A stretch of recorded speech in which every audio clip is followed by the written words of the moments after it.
Hey folks, since we're not meeting synchronously for the test 1 review, I'm going to give you this quick review, which is the same review I would have given you in class, except unfortunately you don't have the ability to ask questions. We do have a special guest today. Curly is laying on my desk because he's not feeling well and we're taking him to the vet. So I appreciate your understanding. So without further ado, let's go. Sharing my screen always takes so long. Okay, so here we go. I'm just going to give you a kind of a summary for each lesson, main topics and calculator functions, okay? So in lesson 1, this was a general intro into stats. And in this lesson, we learned that there's basically 2 different types of statistics.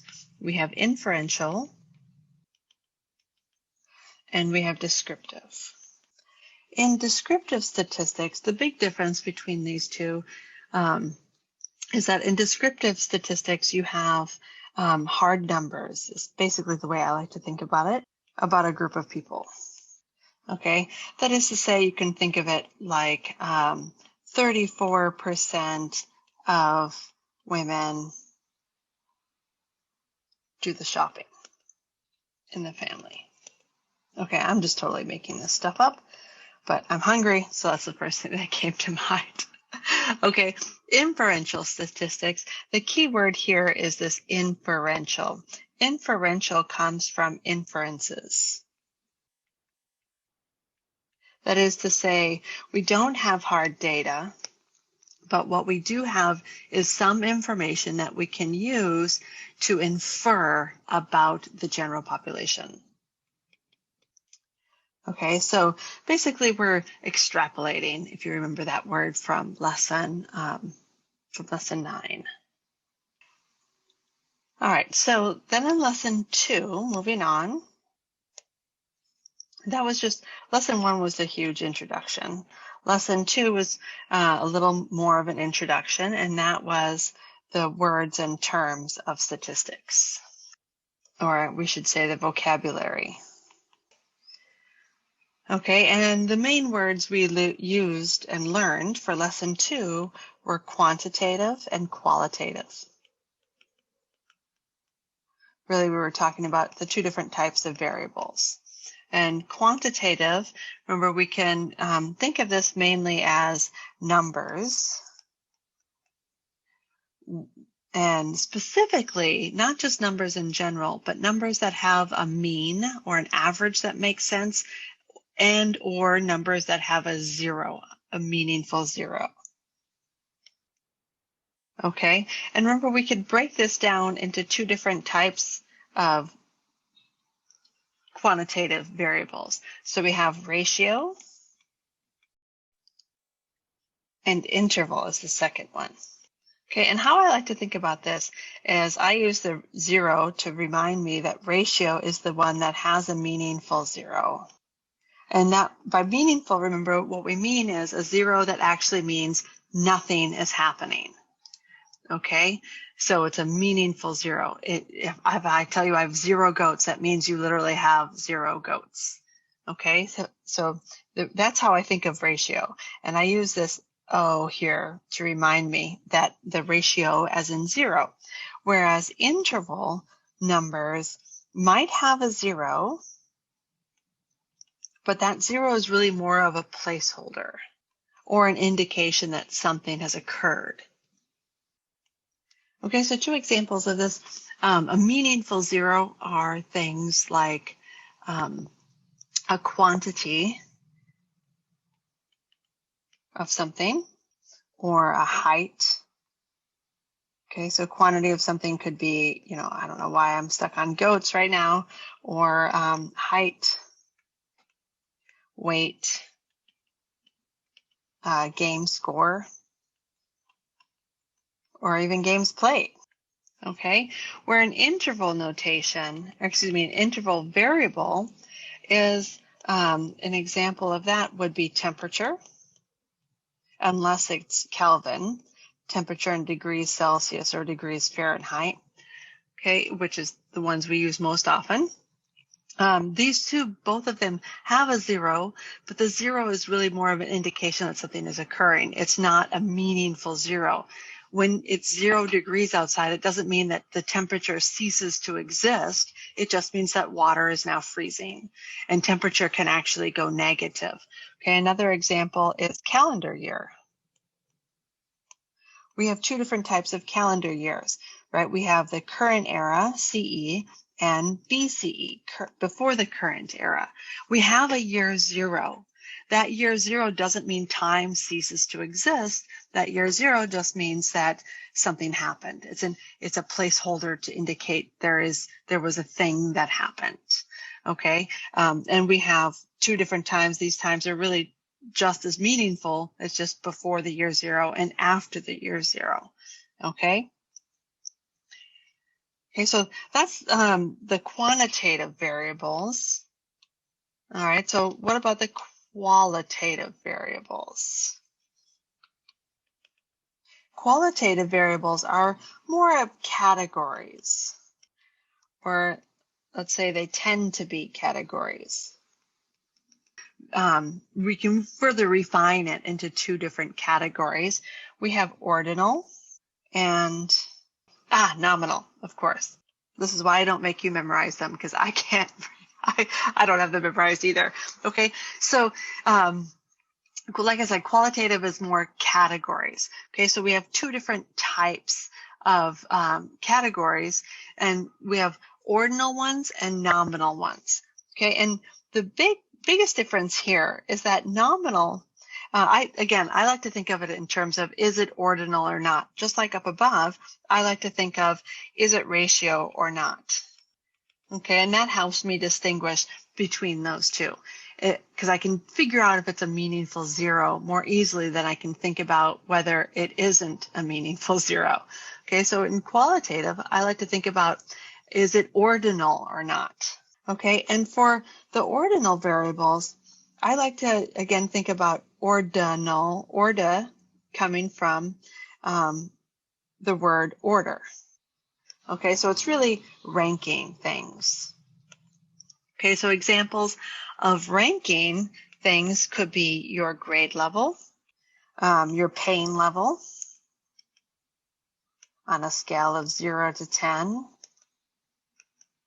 This thing we call a Likert scale. Whoops, I spelled that wrong. Likert scale, and that's when you're ranking things from strongly agree to strongly disagree. Okay, so it has a rank, a meaningful rank, where you can order things from, from best to worst, largest to smallest, that kind of thing. Okay, versus nominal is more of just categories with no ranking. Okay, and an example of categories with no ranking are things like hair color, eye color, jersey number. Okay, and this is one that originally had kind of thrown me off.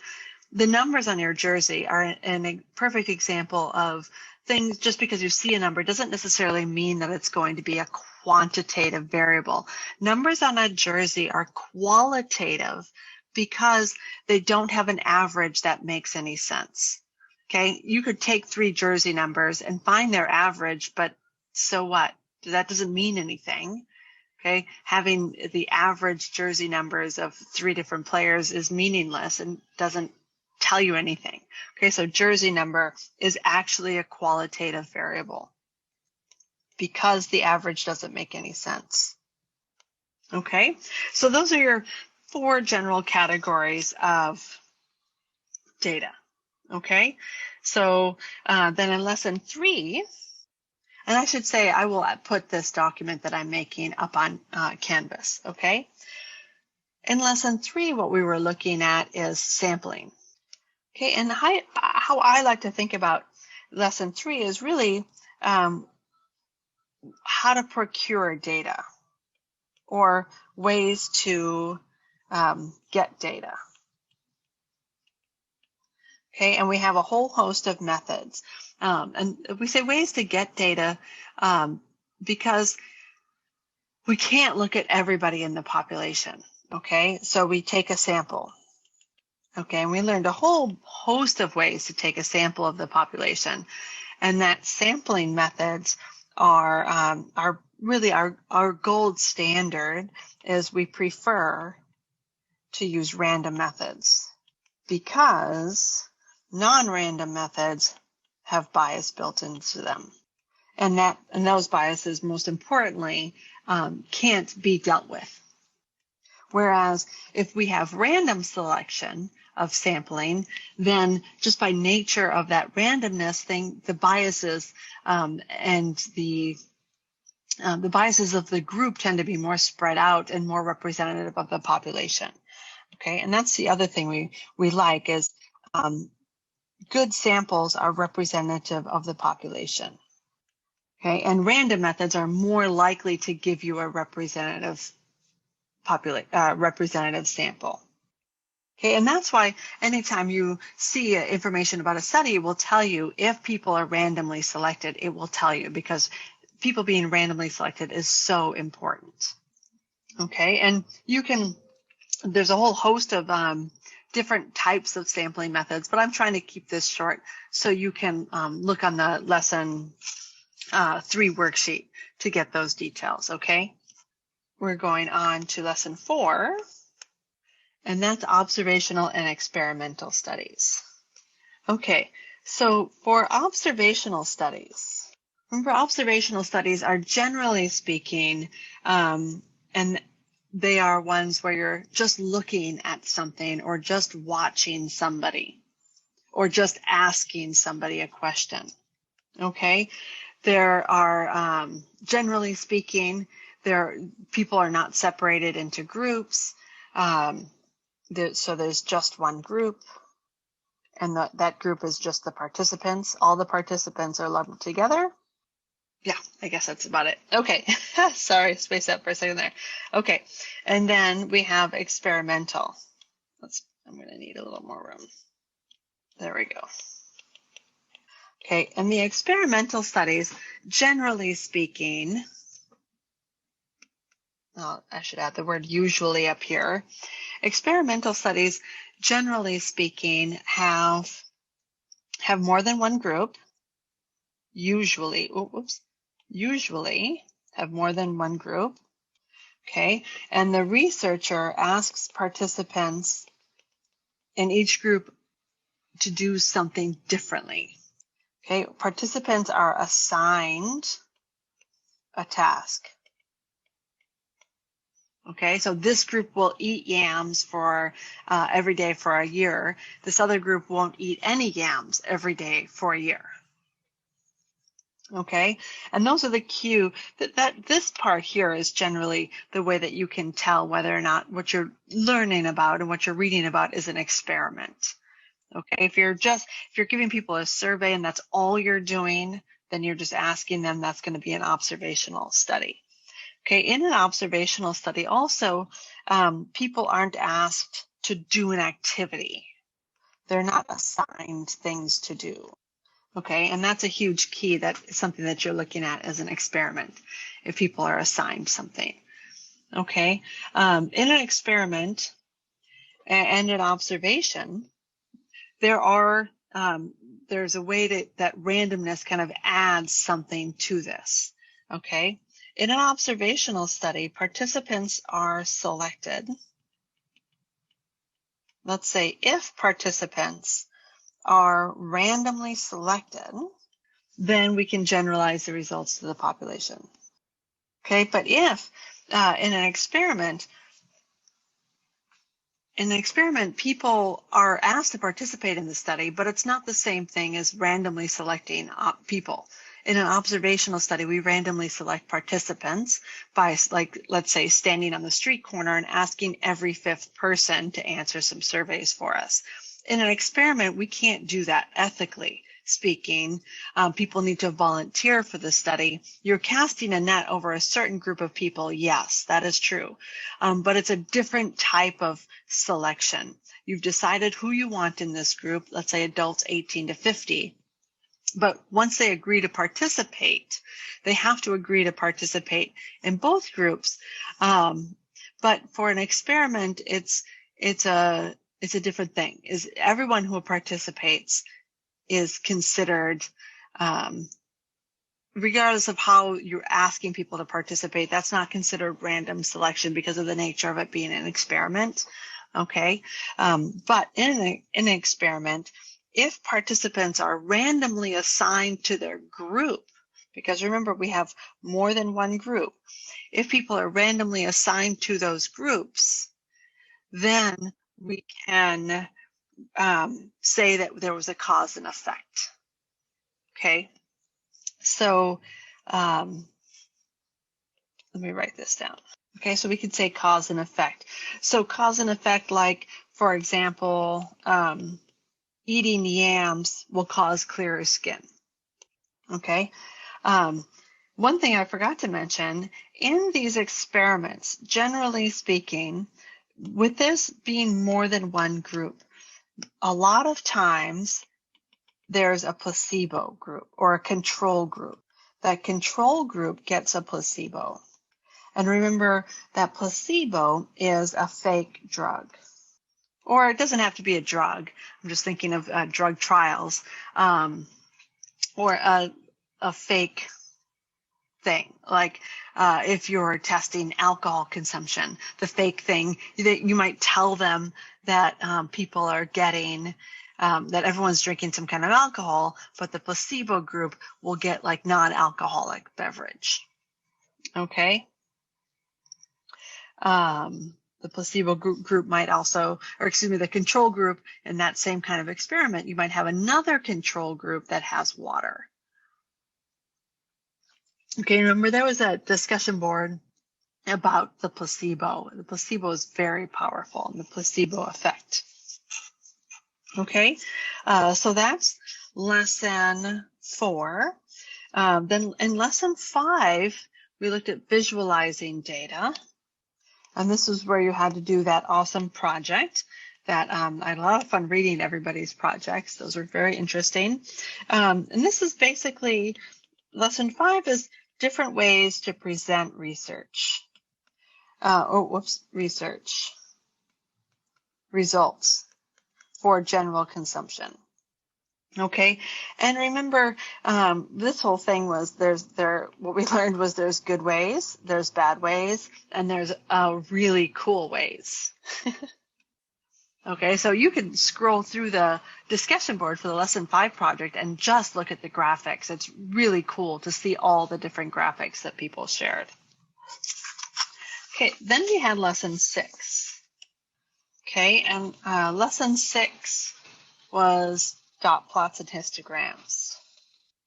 And these are really kind of the most common ways to present small data sets.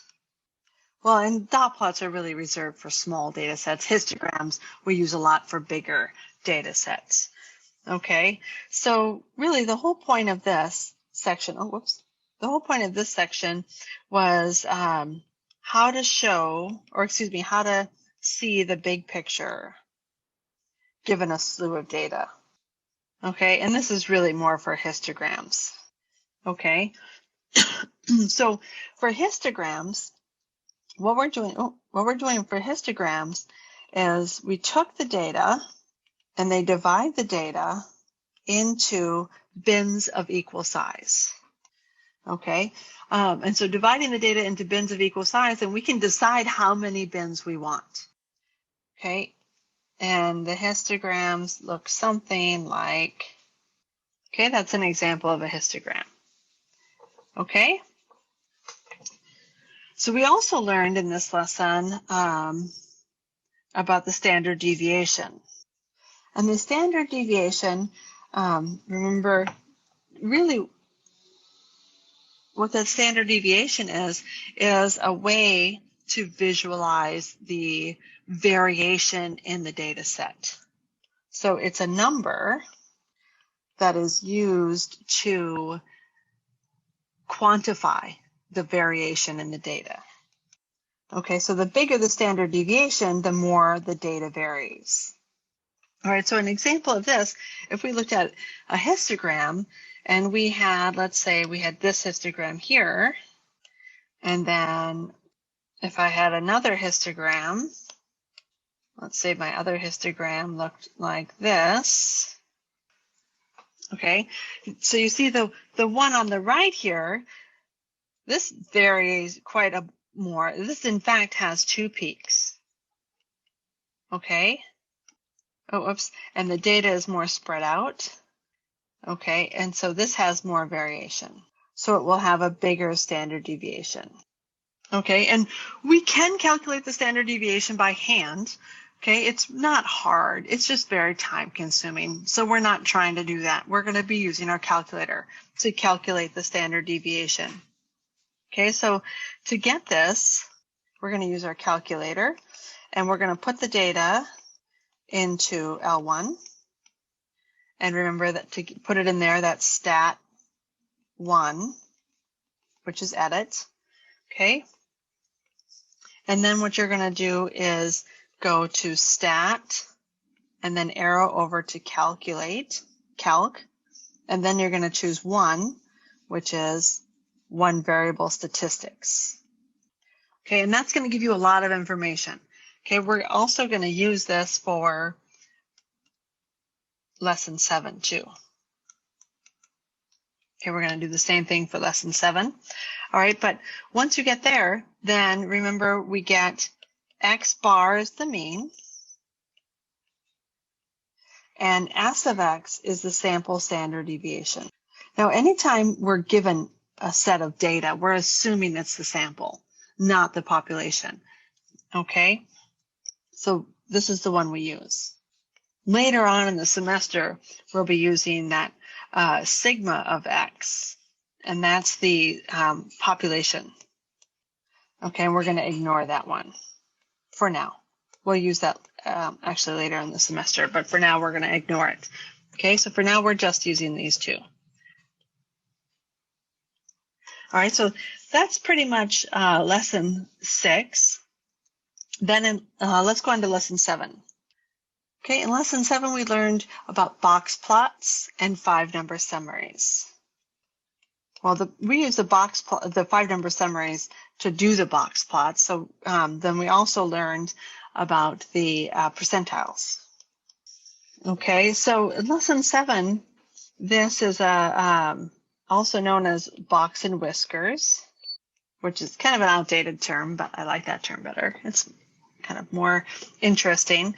Okay, so in lesson 7, we wind up with box plots. Let's talk about those first. Okay, these divide the data into 4 equal pieces. Or I like to say 4 pieces of equal size. Or like I like to think about it, 4 teams with the same number of players. Okay, and remember, that means someone might have to sit out the game. Okay, so we take this box plot, we divide it into 4 pieces of equal size, and then from those 4, we get a bunch of information. Okay, and so we use the 5-number summary to make those box plots. Okay, so and what's nice is we can put this in our calculator. Again, we can get this from the 5-number summary from our calculator, or we can get it by just looking at the data. Okay, so what we need to do first is if we get the 5-number summary, remember that's min, Q1, median, Q3, and the max. Okay, so the median is the number that's smack in the middle and divides the set of data into 2 teams of equal size. So we do this first. Okay, sometimes the median will have to sit out. It all depends on what your data looks like. Okay, then what we do next, step 2, is we find Q1 and Q3. Q1 is the median for the top half of data, and Q3 is the median for the bottom half. Okay, so we're doing the same process 3 times. We're doing it with the first big group of data. We take the data and we divide it into 2 teams of equal size. Someone might have to sit out. Maybe everyone gets to play. It depends on whether or not your data set has an odd number or an even number. Okay, but don't think about it that way. Just think about it, what do I need to do to cut this data in half and have teams of equal size? Okay, then you take each half and you do that again. Okay, the top half of the data is, we get Q1, whatever the median is. The bottom half of the data, that gives us Q3, whatever that median is for the bottom half. Okay, so then we look at, then finally we look, step 4, we find the min and the max. Minimum is the smallest number, maximum is the largest number. Okay, and then from that, we can graph our box and whiskers plot, our box plot. Okay, so let's do an example of what that, I'm gonna skip the numbers, but what this is gonna look like is something like this. Okay, so, oh, whoops. So this value, this line here is the median. Okay, so I first of all, I draw a number line. Okay, so here's my number line down here. And I need to figure out what these values are here. Okay, I'm going to make up some numbers. Okay, so let's say I have a 5-number summary that I get 10, 20, 30, 32, and 35 is my min, Q1, median, Q3, and max. Kitty break. We all get a little kitty break. Hi. He's not feeling well. Poor kitty. Okay. So let me back up. I'm going to erase this and show you how we make the box plot. Okay. So first thing I'm going to do is I'm going to take the median and I'm going to draw a line for the median. Well, actually, I'm going to draw a line for all of these numbers. Okay, each of those get a vertical line. I'll always give you the number, a number line here. Okay? Can you hear him purring? He's not usually up on my desk, which is why I know he's not feeling well. Okay, so each number gets a vertical line. So I've got my min and max are going to be blue. So there's my min, there's my max. Okay, Q1 and Q3, and I'm just making this in colors to make it easy for you to see. And then the median is here. Okay, then what I'm going to do is I'm going to draw a box, draw a rectangle by connecting Q1 and Q3. Okay, so I'm going to connect Q1 to Q3. And you see I've made a box. Okay, and now I'm going to draw my whiskers by making a line from the min to Q1 and then another one from the max to Q3. Okay, and I should back up. On number 2, I like to fill in the line, or excuse me, the box. I like to fill in the box just because I think it looks nicer. It's a little bit easier to read. Okay, so I'm just going to fill that in. It makes it more clear that that's the box also. Just visually, it makes it easier to see. Okay, so now I got to make the whiskers. I've got my box here, so I'm going to make my whiskers there. Close my box, make my whiskers. Okay, and there you have it. There's your box plot. Okay, so remember on the worksheet we talked about outliers and fences and that kind of thing, but we're not doing that, and that definitely won't be on the test. Okay, so don't worry about the fences and the outliers, just worry about how to make this box. Okay, now the question is, how many are in each region? So how many, let's say I wanted to ask how many data points are in each region. Okay, so this is where it's key to remember that the box plots evenly divide all of the data into 4 teams of equal size. Okay, so one thing I know for sure, I don't even need to know how many pieces are in my data. I don't need to know that because I know for a fact that each part has 25% of the data. Okay, so that's why we call it quartiles. We split it up into 4 pieces. These are quartiles. Okay, now this bit right here, thinking again, these are called quartiles. This is the interquartile range because it's the 2 inside quartiles. Okay, this is 50% of the data, which means this part here is 25%. And this part here is 25%. And this part here is 25%. And this little bit here is 25%.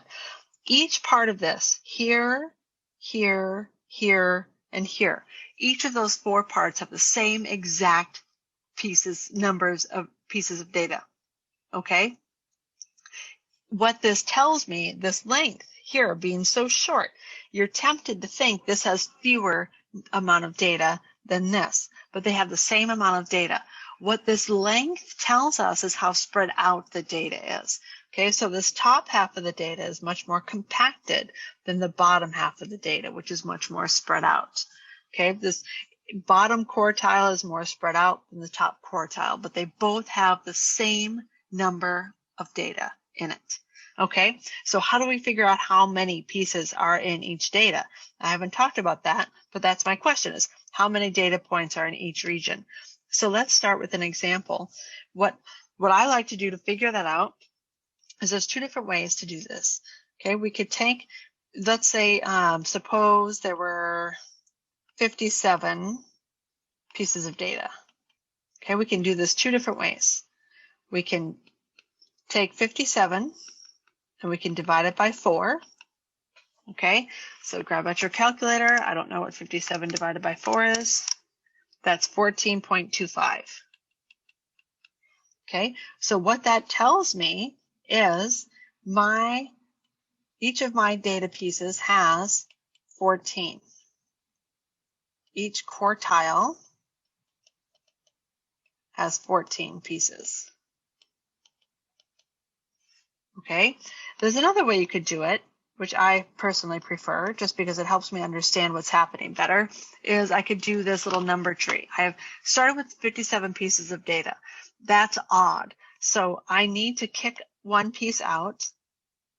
Okay, and this is going to become the median.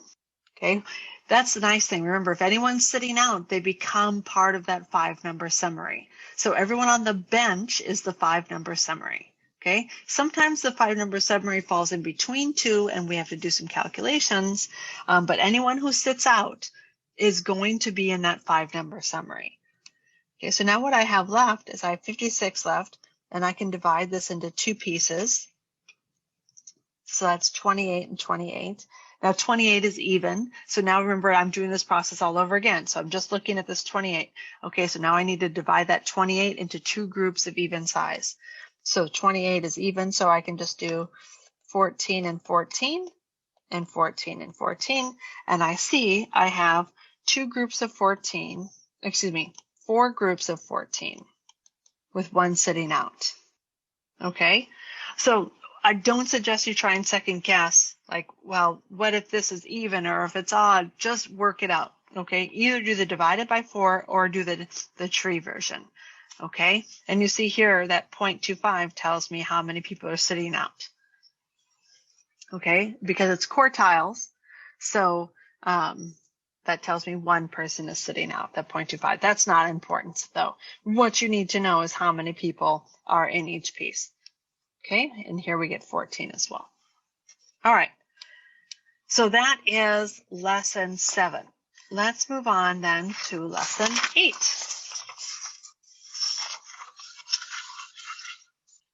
Okay, in lesson 8, we talked about scatter plots. Okay, in scatter plots, what we're doing in scatter plots is we're looking to determine if two pieces of information are related or not. Okay, and we have what's called the correlation coefficient. And we use that, we call that R. Okay, and so what the correlation coefficient tells us is how well the data fits the shape of a line. And remember, we look at this is a numerical value. And I like to think of the numerical value as a ranking of from 0 to 9. Okay, technically speaking, it's a number from 0 to 1. Okay, closer to 1 means it's a best fit. Closer to 0 means it's a worse fit. Okay, and remember, it doesn't have to be lined up straight. It could be a 0.9 and be very well connected to a line, but just be a wide road. Okay, it doesn't have to be really tightly packed to still be a good shape of the line. Okay, but then we also get the direction. Okay, so we get two things, shape and direction. Okay, and the direction, we get positive. If it's increasing, that means it's going like that, then it's positive R value. Okay, if it's decreasing, and remember that's from left to right, then it's a negative R value. Okay, so what we look at is the numerical value is here, okay, and then the direction gives us the sign, or the sign gives us the direction. Okay, and how we get this out of our calculator is we put the data into L1 and L2. Okay, and remember that's stat 1, edit. And then we need stat arrow over to calculate. And then we're going to do for linear regression, linreg, AX plus B. And that will give you R. Okay, you should get something that says y equal, it'll give you a, b, r squared, and r. Okay, that's what it should spit out. If you don't see these last two, okay, if those two are missing, then what you need to do is turn on diagnostics. And that is second 0, and then scroll down to diagnostics on, and then press enter twice. Okay, the first enter is going to put diagnostics on onto the screen. The second enter will actually turn it on. Okay, and then repeat this above step. And you should now see R squared and R. And that thing you only need to do once. Once you turn on diagnostics, you're good to go, unless you wind up having to do a reset of your calculator, and then you'll need to turn diagnostics on a second time. Okay, so that is lesson 8 and the correlation coefficient. And this was the fun activity where we learned about the spurious correlations.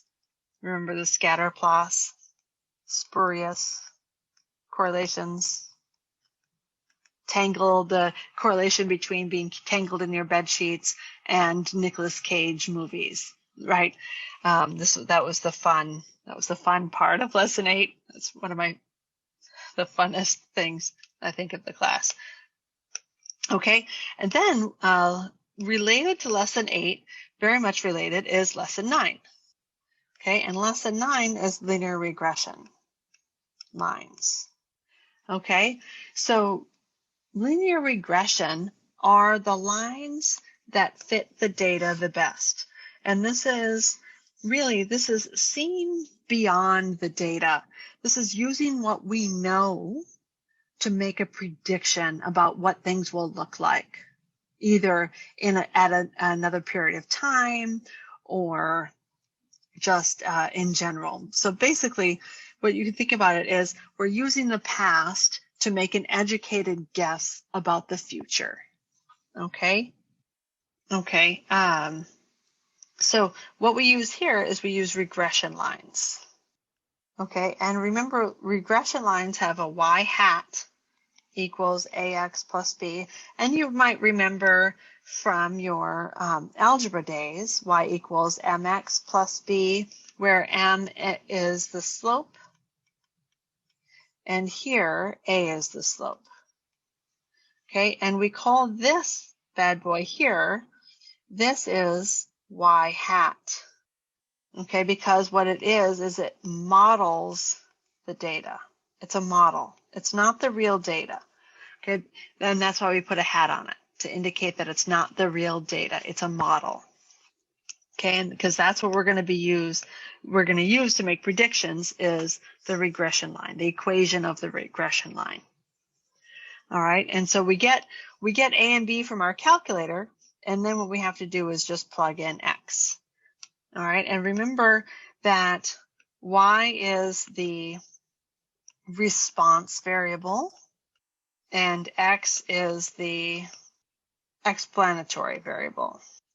Okay, and if you're ever unsure about which one is which, here's a hint, is that when I give you this table of data, X is always the first column and Y is always the second column. Okay, and so that's how you should put it into your calculator. So to do this, we put X into L1 and we put Y into L2. Okay, so then what we use is we use stat, arrow over to calc, and then we're going to use for linreg ax plus b. Okay, so that's just like 8. So we're using the same thing in 8. Okay, in 8 we took r, okay, but to make the equation of the line, we're going to put in a and b. Okay, we can use that to make predictions. And that's how we get the equation of the line. Okay, now what about that last little bit that we haven't talked about yet? That r squared is called the coefficient of determination. And r squared is literally that r value squared, so that r value times itself. Okay, and what this does, the coefficient of the determination, oh, whoops, I gotta plug. The coefficient of determination tells us how much of the response can be explained by the explanatory variable. And that's why we call it the explanatory variable. Okay, so how much of y, the response variable, can be explained by or attributed to the explanatory variable, x. Okay, and r squared is always given in a decimal. So in order to come up with this, I always ask you to give it a percent. Okay, so we change it to a percent by multiplying by 100. Okay, or you can think of it as moving the decimal to the right twice. Okay, so just a few more things is remember, let's talk about slope. I'm also going to ask you for slope and to interpret the slope. And that's a really important purpose of having this linear regression line, is the slope tells us how y changes if x is increased by 1. Oh, whoops, this should say how y changes if x is increased by 1. Okay? So that is it. Remember, you can look look at those prior videos that are on Canvas to get some hints. Okay, this was just meant to be a really quick thing. I realized, I forgot one thing. Yeah, so with the lesson 7 and the box plots, I forgot to tell you how you can use your graphing calculator. What we can do to use your calculator for this is we can get this 5-number summary if you put the data into L1, okay, and then use that one variable stats. Remember that stat calc 1, which is 1 bar stats. Okay, and stats.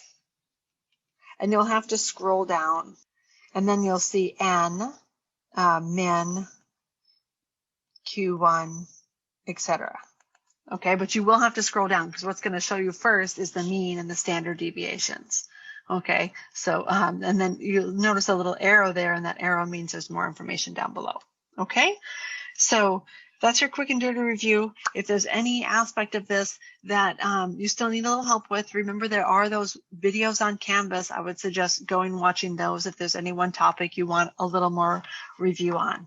Okay, and also remember that I'm here for you. If you have questions, just shoot me an email or a text message. And thank you for keeping Curly in your thoughts. And we will, oh yeah, finally, no class. Remember on test day, there is no class. So I will see you in about a week. Take care.